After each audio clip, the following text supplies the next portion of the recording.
inside the Hall of Fame. Now, can you dig that? And we've got a special deal for our listeners. Try Blue Chew absolutely free when you use promo code Booker at your checkout. Just pay $5 for shipping, man. That's BlueChew.com. Use promo code Booker to receive your first month absolutely free. Visit BlueChew.com for more details and important safety information. And, we want to thank Blue Chew for sponsoring the Hall of Fame podcast. Chew it and do it. Can you dig it, sucker? Hey, Book, our next sponsor of the Hall of Fame podcast is AG1, the daily foundational nutritional supplement that supports whole body health. I drink it literally every day, and I know you're drinking it too. Yeah, man, I received a box in the mail, and I said, what is this? And it said AG1. And let me give you a little testimony. I'm a coffee drinker. I've been a coffee drinker every morning for about 25 years. And I drink a big cup of coffee on the way to the airport, and I get on my flight and I still go to sleep. So I realized coffee is not helping me at all. So I say, let me try the AG1. I stopped drinking coffee literally 2 weeks ago. And I drink the AG1 in the morning, first thing. And the first thing I want to do is get in the gym and train. The body transformation has been unbelievable. The energy I have going into my daily routine has been off the chain. So I'm a believer. I'm a believer in AG1. And Book, for me, I was sick of taking multivitamins every day, and I wanted something that was an all-in-one. And with AG1, it's just a scoop in my water every morning. I mix it up, and it's a foundational nutritional supplement that delivers comprehensive nutrients to the whole body. And for me, the benefits of AG1, I can tell you I have more energy, I have better digestion, better gut health, I have more support for mental clarity and focus. I'm locked in for the whole day since I've been drinking AG1. And they say LeBron James spent $1.5 million a year on his body. You don't have to do that, guys. If a comprehensive solution is what you need from your supplement routine, then try AG1 and get a free 1-year supply of vitamin D and 5 AG1 Travel Packs with your first purchase. Guys, go to drinkag1.com/Booker. That's drinkag1.com/Booker. Check it out. Before we do, I want to take you back to an unfortunate, event that you were here for back in '96. Mm-hmm. After the fight. Bruce Seldon, Mike Tyson fought that night. You were there. Mm-hmm. They fought at the MGM, right? They did. In the very building that we're right adjacent to. The MGM arena's right there. That night, Tupac Shakur was shot and killed as he was riding down, I think, Flamingo with Suge Knight. Yeah. And it's been 27 years since that night that I'm sure you remember somewhat vividly in some respects. I'm sure you remember hearing the news. Today, though, breaking news as we're here in Vegas, as we're here again, wow. In the same month that it happened all those years ago. Weird. Very strange. You find yourself in Vegas again. And today, this is from ABC News. Dwayne Keith Davis has been indicted on a murder charge in connection with the shooting of Tupac Shakur. He was indicted on Thursday by a Clark County grand jury and on one count of open murder with use of a deadly weapon with gang enhancement, according to the DA, Steve Wolfson. Yeah. The suspect is expected to appear in court in the coming days. Mm-hmm. So Tupac was killed again September 7th, 1996. He was 25 years of age. Mm-hmm. And it's always been one of the things like, are we ever going to find out who killed Pac? What do you feel like with this man, Keefy D, being indicted in the connection with the murder? I feel good about it. I really do. I feel good about, somebody finally going to be held accountable for Tupac's murder. I mean, this guy's been out there talking about it for quite some time. He pretty much convicted himself. He found himself in this position, just like so many others these days. These young guys, talking, going on social media, posting, stuff like that. And then the thing, they're in some kind of investigation. What should I look? What should I look first? Oh, social media. Let me go check.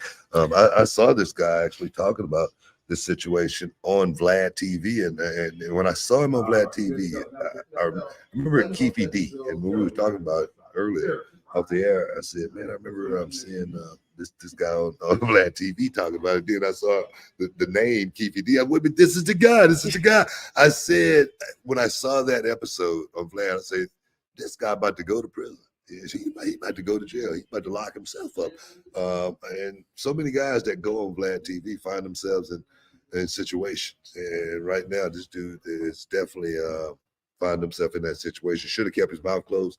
He had, gotten away with it for so many years, but he could not go rest in peace if he didn't let people know that he was the one. No one could tell his story better than him, and that's what's wrong with these fools today. Self-incrimination, that's what you call that. And I'm glad he's going to get it. I hope they lock his ass up for the rest of his life. Now, of course, everyone is presumed innocent until proven guilty, but he pretty much told on himself. He said he did it. Okay, look, I'm just covering your of course, you can retract that statement, but he didn't say it on just one platform. He said this on multiple occasions and multiple different situations. And when you go out there and do something like that, you're obviously looking for the notoriety. You're obviously looking for people to look at you as being something that, I don't know, that's different, somebody that's gotten away with something. I don't know what the feeling will be from someone who done something like that and gotten away with it, what the euphoria is after the fact. And it's almost like these serial killers having to take pieces of, lingerie or something, something something that they can hold on for the trophy. Yeah, exactly, a trophy. And it seems like that's what this is for him, like a trophy. And now he's getting the prize now. You do the crime, you do the time. Seriously. I mean, I agree with you as far as self-incrimination, and I'm glad that justice is at least come to light. And if it proves that he was truly in connection, like he's claimed that he was, that he goes to jail, and he goes to jail for a very long time.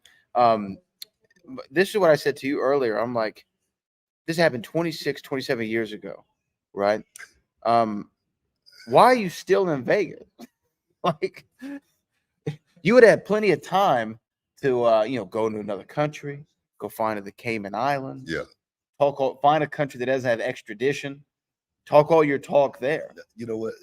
I don't go to an Ecuadorian embassy. You know what? For him to still be talking about it, it's crazy. 26 years later, let you know that I wouldn't necessarily say he's proud of it or anything like that, but he definitely kind of seems like it. No, he got away with it.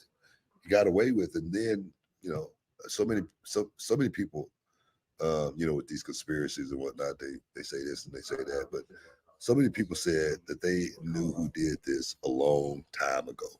And it's true. It's true. The police knew who did this a long time ago. Was it more people involved? I think so. Are those people still alive? That's a question, to be answered. I guess, why go on a platform like Vlad or any of them and confess to crimes? Well, a lot of times when people go on Vlad, I don't think they go on there, looking to confess to a crime or anything like that. But Vlad is very, very articulate, and he can say things in a certain way, and next thing you know, you saying something at the same time. I remember I had the opportunity to go Vlad, and I said, no, I better not do that, because I felt like he was going to say something or ask a certain question, because he's probing, he's looking for content, he's looking for you to say something that's going to be sensationalized to where it's going to be a headline. And a lot of times when guys go on that show, they find themselves saying something that they really shouldn't be talking about ever live on a microphone. Yeah, and he gets it out of them somehow or another. Yeah. He's like the Howard Stern for crime. Yeah. All of a sudden, you go on Stern, all of a sudden you start talking about your sex life. Yeah. This is like the Howard Stern for crime. I mean, how many guys that's gone on that show? I mean, there's been a few. Yeah. There's been a few. Yeah. Who all end up, they get the Yeah, it's the feds. It's the FBI. We're here to talk to you. Can we talk? Let me talk to you. Let me tell yeah. So no, man. I would like to think that the cops, the Las Vegas Police Department rolled up on Keefy D like LA Knight. You're just knocking on the door. Keefy D, let me talk to you. Let me talk to you, son. And the thing is, you know why we're here. You know why we're here, son. It's the gig's up. The gig's up. Let's go. Are you ready? With these interrogations, they always ask the guy right before he confesses, are you ready to do this? Are you ready? Yeah, I'm ready. And then they do this number. We'll put this down. I want you to write down exactly what you just told me. Oh man, but we can make this easy. You know what's crazy? What's crazy is on the outside, he had a lot more freedom to be able to, move around and a lot of places in anonymity. But when he's in that prison system, when he's locked up in jail, and everybody in jail, as soon as you come in there, they already know your sheet. They know what you're in there for. You know what I mean? Somebody told them. You know what I mean? The word has gotten back. So for me, this dude is going to have a hell of a time trying to make it behind bars, knowing that he was the one that killed Tupac. With so many people love Tupac and wish that they could get their hands on the person that actually did that. And now they know who did it.